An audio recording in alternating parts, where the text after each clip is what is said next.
Soy Fernando Díaz Villanueva. Hoy es 16 de febrero de 2021 y esto es La Contracrónica.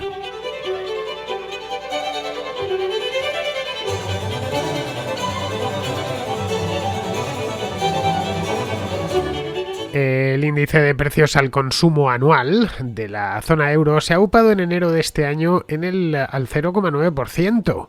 No es una cifra muy alta, se sitúa aún lejos del límite del 2% que establece el Banco Central Europeo, pero es algo que ha llegado de golpe.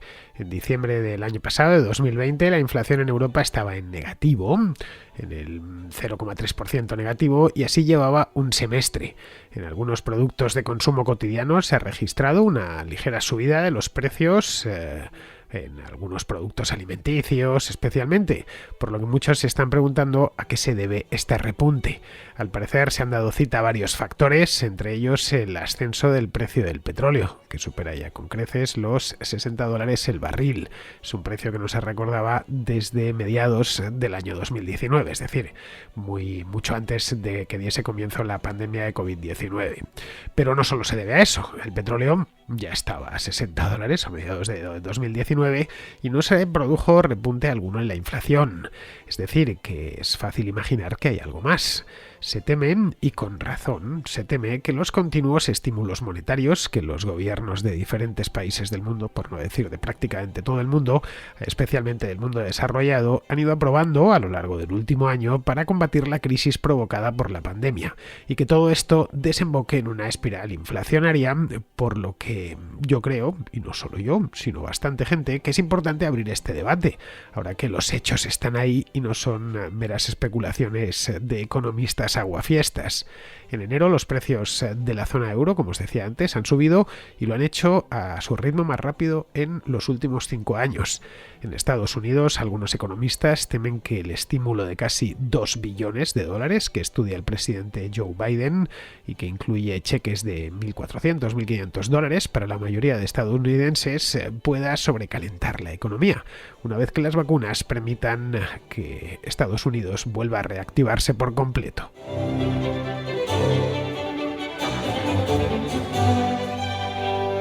Supongo que a lo largo del último mes y medio habréis comprobado que la factura de la cesta de la compra sale algo más cara que el año pasado. Bueno, que hace solo mes o mes y medio.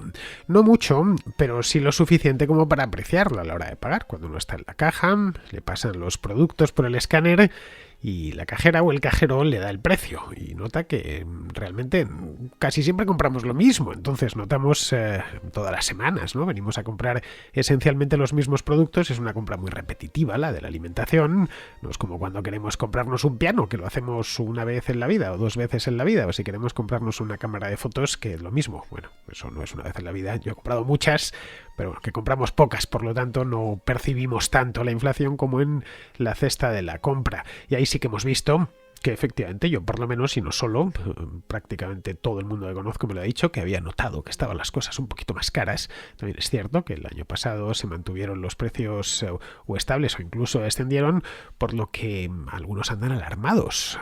No conocemos esto de que suban los precios y sobre todo de que lo hayan hecho de manera tan rápida. En España, concretamente, los precios de los alimentos han subido un 1,7% anual y un 0,9% con respecto al mes de diciembre. Lo que os digo, que ha sido algo bastante repentino. La fruta concretamente se ha disparado un 5,3% y el pescado un 3,9%. Todo esto, claro, ha llegado en plena cuesta de enero y con el consumo bajo mínimos, porque entre las restricciones de movilidad que imperan en buena parte del país, por no decir en todo el país, lo que sí varía es que en algunos lugares esas restricciones son más duras y en otras comunidades menos duras. Pero vamos, que entre eso y la crisis económica, pues no hay demasiado dinero para gastar. Los que no tienen no pueden hacerlo y los que les queda algo, pues no quieren gastarlo por si acaso. El que tiene dinero o que simplemente le va bien con su trabajo, prefiere no gastarlo en previsión de que la cosa empeore. Bien, esta que os digo, la de esta percepción que hemos tenido primera de que los precios subían en la cesta de la compra, es una primera señal. Veremos qué tal se comporta el mes de febrero, no falta aún todavía medio mes, y el de marzo, es decir, que quizá la cosa se suaviza dentro de 2 o 3 meses, pero vamos, todo indica que esto irá igual, que se mantendrá o que incluso irá peor, por lo que muchos han elevado la voz alertando de los riesgos de un repunte inflacionista, que traería algo que todos los economistas, bueno, en general lo tememos todos, no solo los economistas, lo que pasa es que los economistas le pusieron un nombre hace muchos años. Se llama estanflación, que es una combinación letal de recesión económica, es decir, de crisis en una palabra, e inflación. Que nos quedemos sin empleo, que además nuestros sueldos hayan bajado y que a todo esto veamos que los productos que compramos cada vez valen más y que nuestro salario se va depreciando.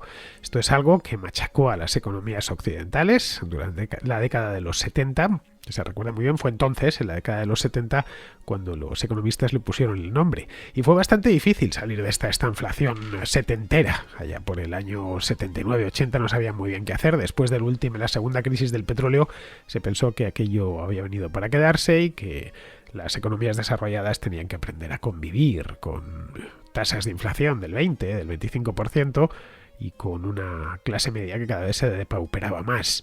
Bien, pues no hemos llegado ni muchísimo menos a eso, falta bastante para llegar a algo parecido a una estanflación, pero muchos se preocupan, podría llegar a suceder.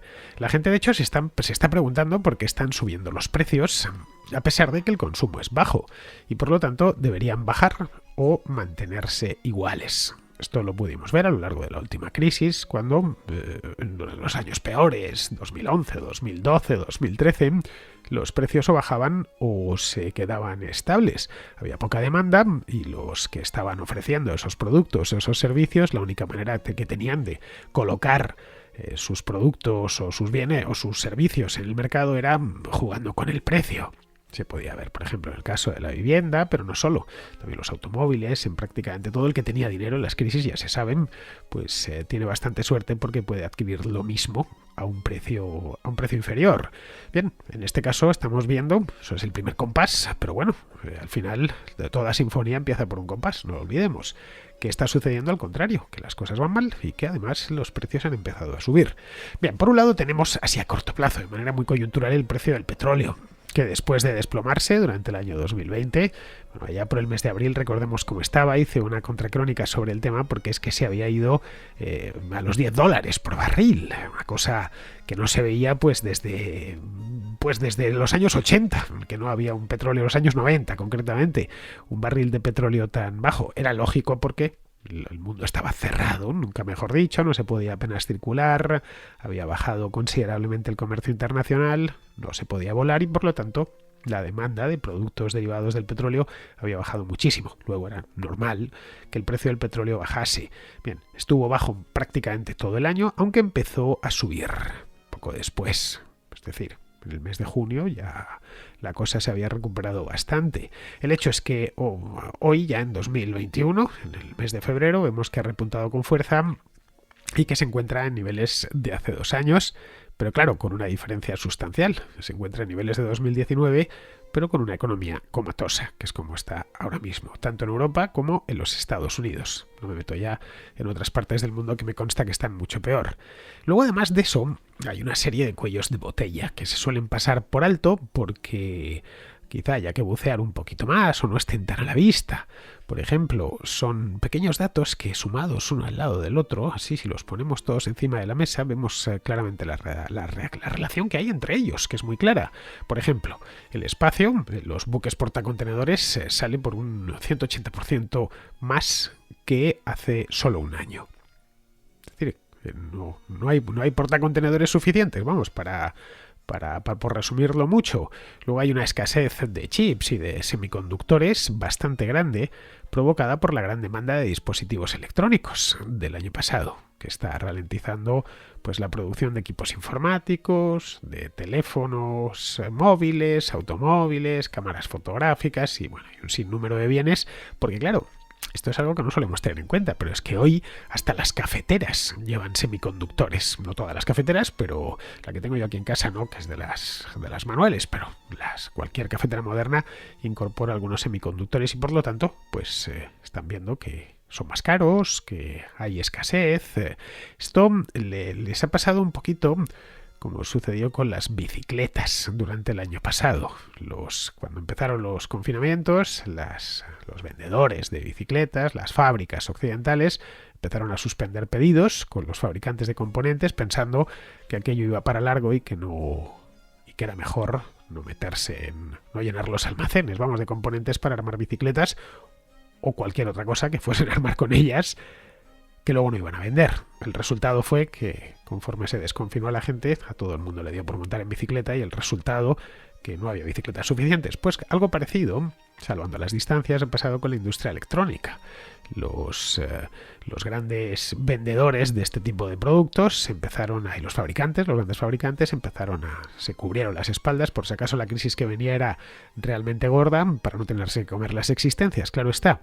Y al final pues resulta que la demanda ha sido muy sólida y muy potente. Concretamente en el tema de los aparatos electrónicos, bien, mucha gente está trabajando desde casa.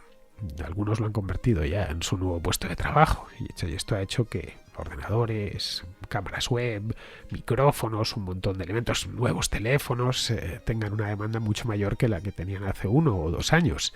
Bien, sumémosle a esto la subida consistente en el precio de las materias primas, que he hablado en alguna ocasión de pasada aquí en la Contracrónica, que está siendo importante. En términos interanuales, el algodón a nivel global, estoy hablando, ha subido un 11%, el azúcar un 11,7%, el cobre un 8%, el aluminio un 5%, el plomo otro 5%, el estaño un 15%, y el hierro se ha marcado una subida del 60%, animado por la recuperación de China, que la pandemia, pues según nos informan sus autoridades, más o menos la han superado ya. No sabemos a costa de qué, probablemente muchas vidas, pero no informan de cuántas. Pero los pedidos del gigante chino están altos, y por lo tanto esto ha hecho que se dispare el precio de todos estas materias primas, que son en definitiva con las que se fabrican el resto de cosas. Bien, en este punto los bancos centrales, más concretamente los grandes, la Reserva Federal de Estados Unidos o el Banco Central Europeo, pueden seguir sirviendo whiskies en forma de tipos de interés por los suelos y nuevas adquisiciones de deuda para que no decaiga la fiesta. Pueden hacer eso, que es en definitiva lo que están haciendo, o tomarse esto en serio.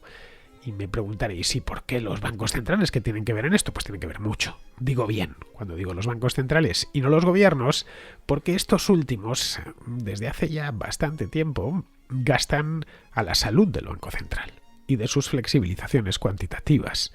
Pero vamos, perdamos toda esperanza. Eso ya, al menos por ahora. La Reserva Federal ha prometido mantener bajos los tipos de interés y seguir comprando bonos sine die, porque la intención de la Reserva Federal es que la inflación sobrepase su objetivo del 2%, el límite que se habían puesto, al que consideran algo demasiado bajo. Y claro, como durante 2020 los precios han permanecido planos o han descendido incluso, pues quieren compensar esa bajada. En lugar de sentirse bien porque durante el año 2020 a los estadounidenses les costó algo menos llenar la cesta de la compra, pues no, eso parece ser que no les gusta lo más mínimo y quieren compensarlo. Evidentemente, la alarma ha cundido. La semana pasada, Janet Yellen, que fue gobernadora de la Fed durante varios años y hoy es flamante secretaria del Tesoro, trató de tranquilizar a los que cuestionan los nuevos estímulos aprobados por su jefe, o que quiere llevar adelante su jefe, Joe Biden, arguyendo que Estados Unidos tiene las herramientas para lidiar con la inflación. No sabemos a ciencia cierta cuáles son esas herramientas, podemos imaginárnoslas, pero nada más. Pero bueno, Yellen pertenece, ya lo sabemos, a esa variedad de banqueros centrales reconvertidos en políticos o políticos reconvertidos en banqueros centrales, como es el caso de Christine Lagarde, por ejemplo, que realmente creen que la administración tiene una especie de varita mágica con la que puede hacer sus deseos realidad, no en cuestión de meses ni de semanas, sino en cuestión de minutos.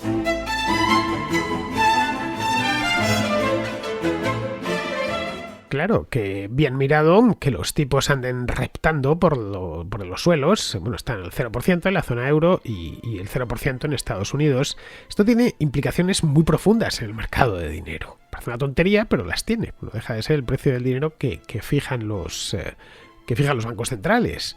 Casi todo el panorama financiero actual se fundamenta en que la banca central mantenga bajos los tipos durante tiempo indefinido. Esto ya es para siempre, ha venido para quedarse y no se van a mover de ahí. El dinero barato, directamente gratuito, crea la impresión de que los gobiernos pueden gastar todo lo que quieran. La impresión general, además, que no cuesta, en una palabra. Porque además lo que van a gastar es dinero que acaba de crear el propio Banco Central. Y cuando digo gastar lo que quieran, es gastar lo que quieran en proyectos por descabellados y antieconómicos que sean, estos proyectos de gasto. Y por descontado, toda esta cantidad de dinero mantiene los valores bursátiles por las nubes y el crédito fluyendo de manera abundante. Muchos se preguntan cómo puede ser que ciertas bolsas, como la de Nueva York, pues estén siempre de fiesta, a pesar de que las cosas están mal, a pesar de que hay millones de personas que han perdido su empleo. Es decir, este desacoplamiento entre el parqué y la economía real es absoluto. Y eso que estos eran los que venían a decir en el año 2008-2009 que se iban a reinventar el capitalismo y que por fin Main Street y Wall Street iban a estar debidamente ensamblados. Bueno, no han estado más desensamblados en toda la historia. Así que, como vemos, esto de mantener el grifo de liquidez abierto, pero abierto a tope, que ya no da más de sí, esto interesa a los políticos mucho, pueden gastar más o menos sin límite y en lo que ellos crean conveniente, porque cualquier gasto está justificado, pero también interesa a los señores del dinero, los señores de las finanzas, por lo menos, que están encantados con una política monetaria tan laxa. De hecho, si subiesen los tipos de interés, Wall Street se provocaría automáticamente una especie de shock, un pedazo de trauma de padre muy señor mío. Eso sí, si subiesen, el fantasma de la inflación se alejaría un poco y el dólar estoy convencido que se refortalecería, que no anda pasando por sus mejores momentos. Pero vamos, ninguna de las dos cosas, hoy por hoy, a día 16 de febrero, están en la agenda. El problema de fondo es que las economías desarrolladas no están acostumbradas a vivir con inflación. Ese es el problema de fondo real. No, se nos ha olvidado. Aquí hubo inflación, pero claro, fue hace ya tantos años, hace 4 décadas, que se nos ha olvidado. No en otras partes del mundo. Pero claro, nadie pregunta a los argentinos, nadie pregunta a los venezolanos, estas son cosas, o a los zimbabuenses. Estas son cosas que solo pueden pasar en esos países dejados de la mano de Dios, pero que no pueden pasar en Estados Unidos, o no pueden pasar en Alemania, o no pueden pasar en Japón. La inflación y su corolario más directo, el que conocemos, que es la subida de los precios, es una maldición, pero una maldición horrorosa, lo peor que le puede suceder a una economía porque fulmina los ahorros y devalúa los salarios de los trabajadores. El que ha estado trabajando y ahorrando se queda sin ello y el que trabaja y dobla el lomo todos los días y se desvive, ve que cada vez le entregan menos por la misma cantidad de trabajo. Es decir, no es solo el poder adquisitivo de la unidad monetaria lo que se desmorona. Es también la confianza en el futuro, del que en definitiva depende la fe en el sistema. Europeos y estadounidenses padecieron un repunte inflacionario bastante grande, por cierto, en los años 70. Eso en aquel momento ocasionó muchísima preocupación y bastante literatura. Hubo las grandes obras sobre la inflación se escribieron en aquel entonces, las grandes obras modernas, estoy hablando, en economía. Pues bien, después de 40 años, ambas, la preocupación y la literatura, ya están olvidadas. En la década de los 80, la inflación poco a poco fue desapareciendo y en la de los 90 se esfumó por completo. Parecía que casi que efectivamente esta gente tenía esa varita mágica que os decía antes. Luego, tras la crisis del año 2008, se volvió a hablar de ella. Esto ya lo puedo recordar yo, al igual que no recuerdo la inflación de los 70, sí que recuerdo la de lo que se hablaba en 2008-2009. Algunos dijeron que iba a volver de una manera u otra, porque no podía ser que se gastase tanto y que se crease tanto dinero desde cero. Los paquetes de estímulo que siguieron a la crisis financiera, que aumentaron la deuda pública de manera bestial durante varios años. Bueno, un aumento de deuda pública que no se ha vuelto a reducir salvo contadas excepciones, como es el caso de Alemania, que ha ido amortizando. No es ni muchísimo menos el de España ni el de Estados Unidos. Bien, pues esto condujo a lo que hoy conocemos como flexibilización cuantitativa, que si pone un nombre tan raro es básicamente para que la gente no sepa lo que es. No le demos más vueltas. La flexibilización cuantitativa significa inventarse dinero para que se lo gaste el gobierno. Y no le demos No le busquemos más historia a esto. Este es un proceso mediante el cual se han creado y se siguen creando billones con B de dólares y de euros nuevos, de la noche a la mañana, para que el mercado no se quede seco nunca y el gobierno tampoco. A muchos aquello les preocupó y temieron que se repitiese la estanflación de los años 70, cuando a las dos crisis del petróleo, la del 73 y la del 79, que vinieron encadenadas además, se le sumó una inflación promedio que en el primer mundo estuvo entre el 10 y el 20%. Algunos países se fue, en España creo que llegó al 28, en el Reino Unido al 25. La cuestión es que, a pesar de que se creó muchísimo dinero y que había temor de que se produjese esta inflación allá por 2008-2009, no sucedió nada de eso. En la década pasada, la tasa de inflación se mantuvo por debajo del 2% anual en prácticamente todas las economías desarrolladas. Claro, esto ha dado alas a los apóstoles de la liquidez. Es decir, lo pueden volver a hacer y no pasará nada sustantivo, no hay nada de lo que preocuparse. Digamos que han descubierto por fin el sueño de los alquimistas, la fábrica de oro. Era más fácil de lo que parecía, tantos siglos buscando el modo de sintetizar el oro y nada, por fin ya lo tienen. De hecho, quieren, como os decía antes, que suban algo los precios. Como ya os decía, la Fed aspira a superar el límite del 2% anual para compensar la baja inflación del año pasado. En Estados Unidos, el IPC, el índice de precios al consumo, tocó mínimos en el mes de abril con un 0,7 negativo. Menos 0,7%. Pero ya en junio estaba en positivo, con 0,5%. De modo que la inflación ha sido baja durante 2020, pero tampoco inexistente, un poco como quieren dar a entender. Hay de hecho toda una escuela de inflacionistas entre los expertos económicos. Desean que se dispare la inflación 4 o 5 puntos porque así creen que se equilibrará la demanda y la oferta de dinero. Esto es una teoría, obviamente. Lo que no es una teoría, sino un hecho, es que cuando se saca del averno al monstruo de la inflación, es muy difícil devolverle de vuelta. Esto deberíamos haber aprendido ya a estas alturas. Los bancos centrales hoy por hoy están haciendo todo lo posible, todo lo que está en su mano, para que así sea, es decir, para que salga del averno. Los balances de los bancos centrales en Estados Unidos, el Reino Unido, Japón, la zona euro, se han disparado desde que comenzó la crisis hace unos 10 meses. Principalmente para comprar deuda pública.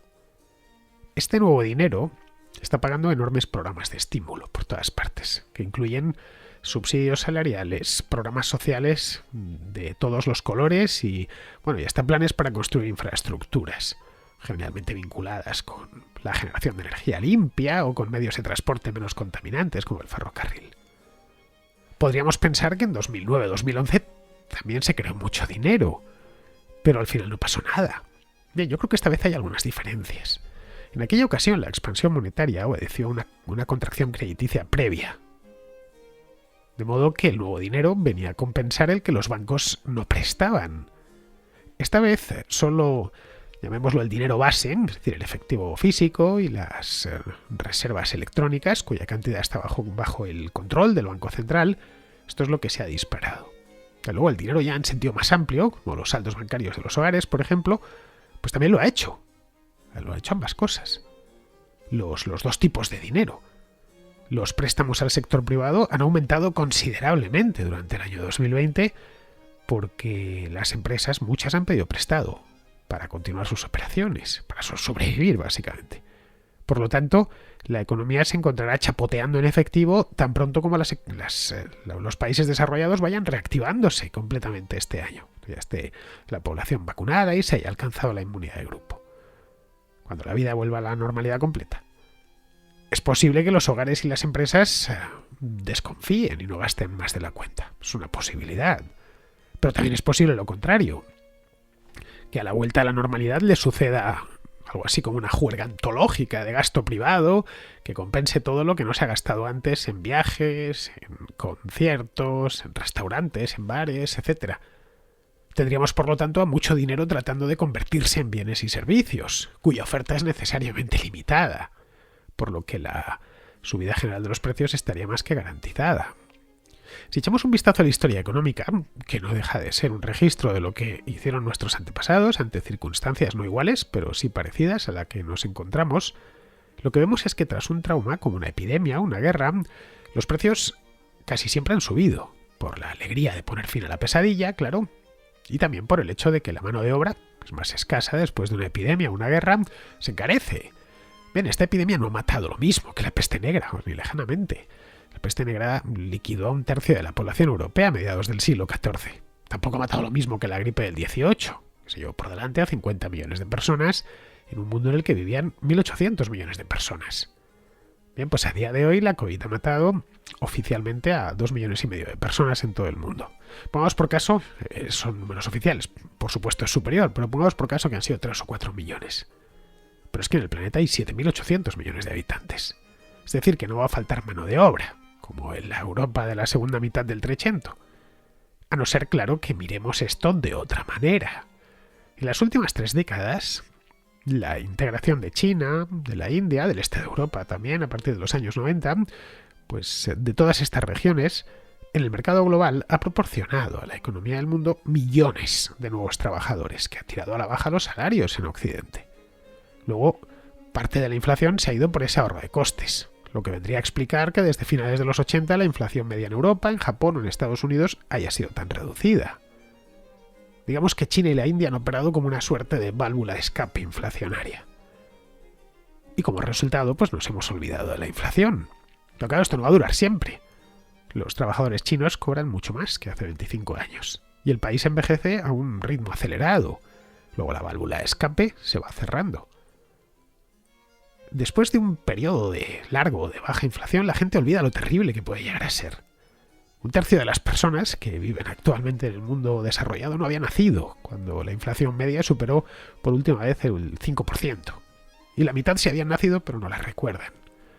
Por eso, cuando se presente, y de un modo u otro lo hará, lo que no sabemos es cuándo, se apresurarán a dar palos de ciego y a lamentarse porque algo así, según ellos, era imposible de prever.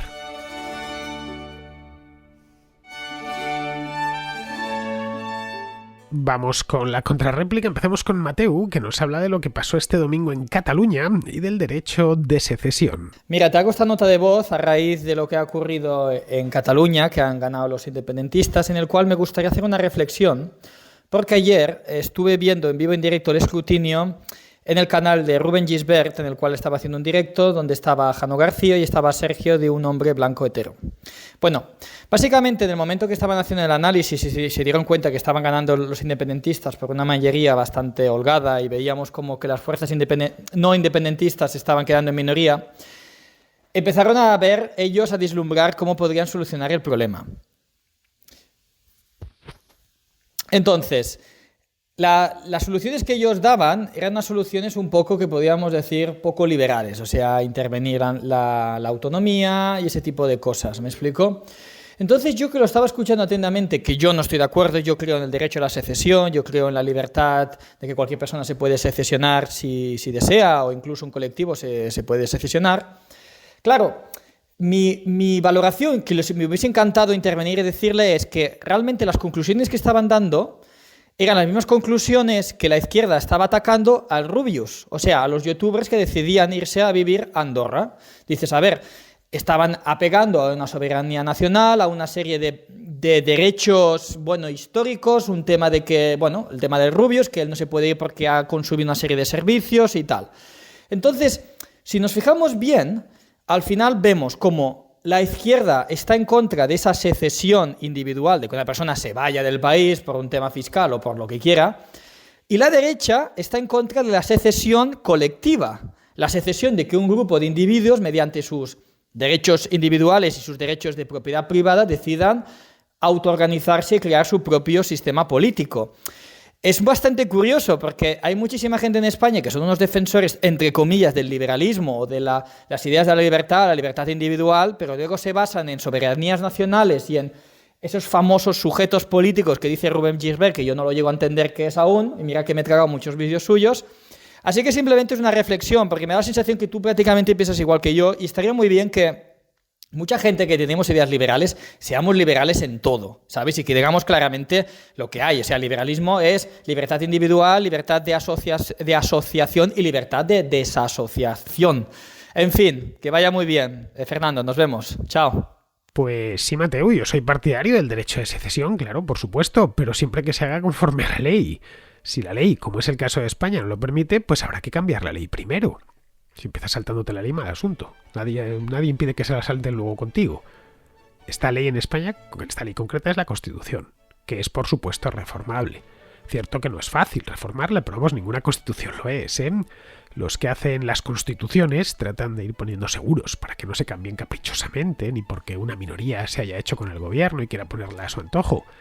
En Europa ninguna constitución permite la secesión de una de sus regiones, ¿eh? La de Alemania tampoco, a pesar de que es un estado federal. Bueno, la de Estados Unidos formalmente lo acepta, pero en la práctica ya sabes que cómo terminó la cosa, cómo terminó lo de la secesión de los estados sureños en 1861 con una guerra. Así que este sería el primero de los requisitos. El segundo es que la voluntad de separarse sea muy amplia, es decir, que supere el 75-80% de la población, para evitar problemas posteriores. Incluso, llegado el caso, hasta una guerra civil. En Cataluña están aún lejos de eso. La situación actual es de bloqueo, porque aproximadamente la mitad de la población quiere de manera explícita la independencia y la otra mitad no la quiere. Estas elecciones han ganado los independentistas en votos, pero por unas, no sé si unos pocos puntos, unas décimas, nada. Está en el 5 y sigue en el 50-50. Todo además está barnizado de emocionalidad, cuando no directamente de odios.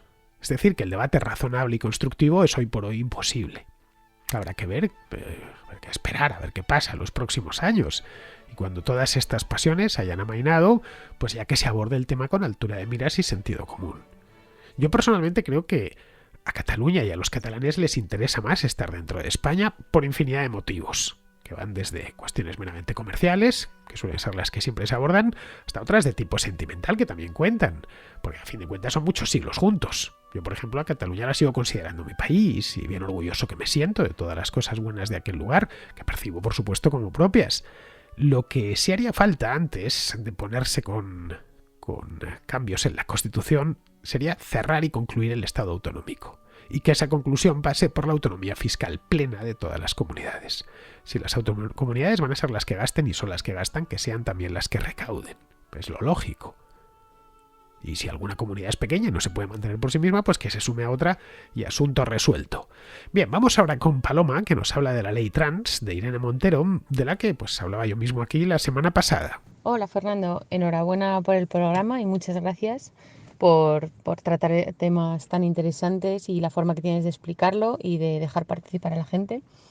Te mandaba este audio por un comentario que salió el otro día sobre los transexuales y decía, pues consideraba si se podía considerar hombre o mujer, porque no tenían los cromosomas iguales, consideraba también si se tendría que considerar una enfermedad o no, y bueno, pensaba sobre estas cosas.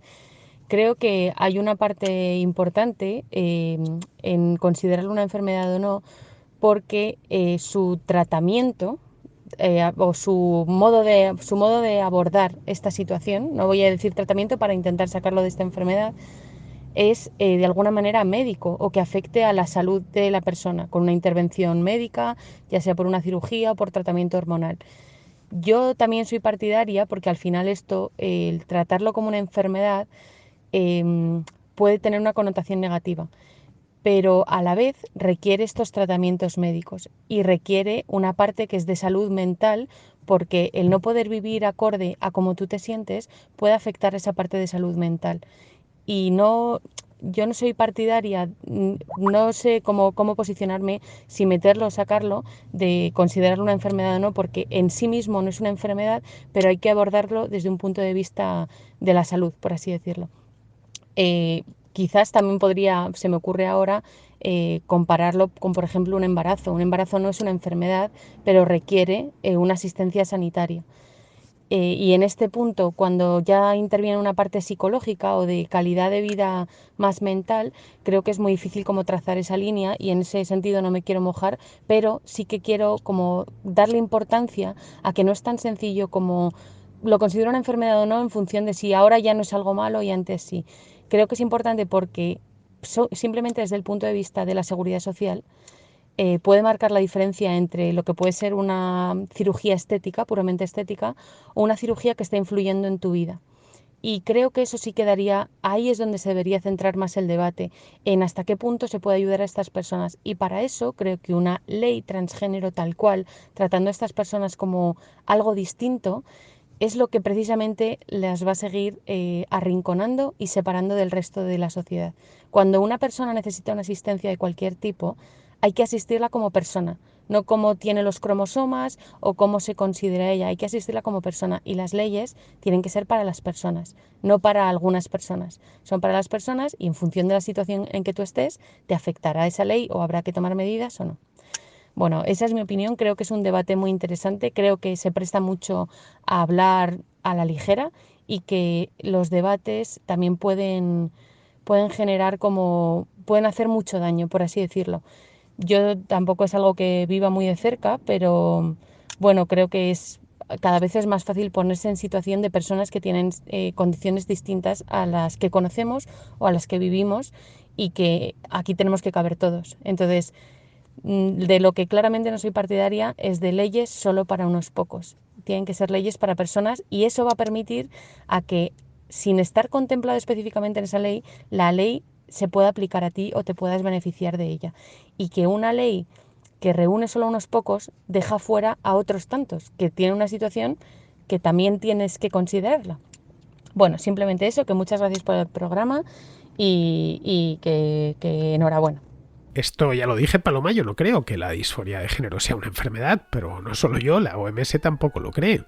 Como bien has dicho, y la ley en España tampoco lo cree que sea una enfermedad, es decir, no está patologizada, a pesar de lo que dicen algunos. Como bien has dicho, el cambio de sexo físico requiere una intervención médica, pero un embarazo también la requiere, y los embarazos no son enfermedades. No sé bien cómo podríamos denominar esto, sin ofender. No sé, quizá trastorno de identidad. Un trastorno de identidad que se resuelve mediante un tratamiento y sobre todo el reconocimiento público. Es decir, que tener disforia de género no sea algo de lo que avergonzarse, porque no debe de ser algo de lo que avergonzarse. La cuestión está, como dije aquí el otro día, en el registro. No le demos más vueltas, porque al final, de tu sexo registrado, de que ponga M o F, se derivan muchas cosas que van desde las pruebas que te van a hacer si deseas entrar en el ejército, hasta si puedes acceder a una ayuda pública. Por lo que para evitar fraudes es necesario que un especialista, que en este caso tiene que ser un especialista médico, certifique que esa persona tiene de verdad ese trastorno de identidad. Y no lo está haciendo por interés, con intención, por ejemplo, de competir en alguna disciplina deportiva o porque pretende pedir subsidios. No sé, yo creo que es algo elemental y no supone patologización ninguna de la transexualidad. Bien, vamos a ir terminando, vamos con Pizarro. Hoy tenemos sesión doble de Pizarro. Nos va a hablar primero del tema del impeachment a Trump, que ha terminado tal y como esperábamos con la absolución, y después de las elecciones catalanas. Profundizar en las heridas, no mirar hacia adelante sino hacia atrás, no pasar página, rencor, inquina, resentimiento y enconamiento. Aun teniendo 1000 razones y motivos, esta actitud demócrata es contraproducente para todos y no querer verlo les convierte en incompetentes para gobernar. No saber ganar es tan ofensivo a la vista como no saber perder. Donaldo ha perdido lo que más quería, la presidencia, y los demócratas van a perder lo segundo que más quieren, su superioridad moral, y quizás lo primero que más quieren, la presidencia, si persisten en esta saña y este odio. Yo esperaba clemencia interesada e inteligente, pero ahora solo saben demostrar cuánta hiel han tragado estos años pasados. Actúan como pobres diablos sembrando odio.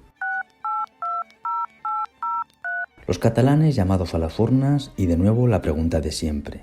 ¿Se vota para elegir una solución o entre distintas soluciones o se vota entre un ramillete de calamidades?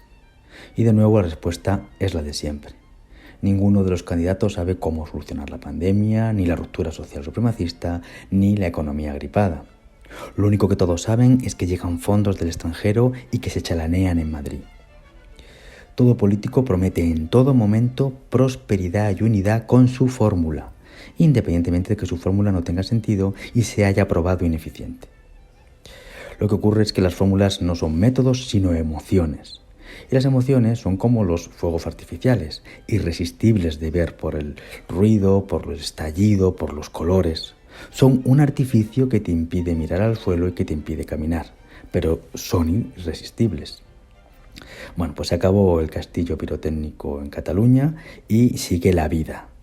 Esa vida donde los castillos en el aire no aterrizan y esa vida llena de enfermedad, ruptura social y crisis económica. Esa vida llena de políticos contraproducentes. Un cordial saludo de Pizarro. Y con esto, queridos amigos, damos por concluida la contracrónica de hoy y os invito a que regreséis por aquí mañana.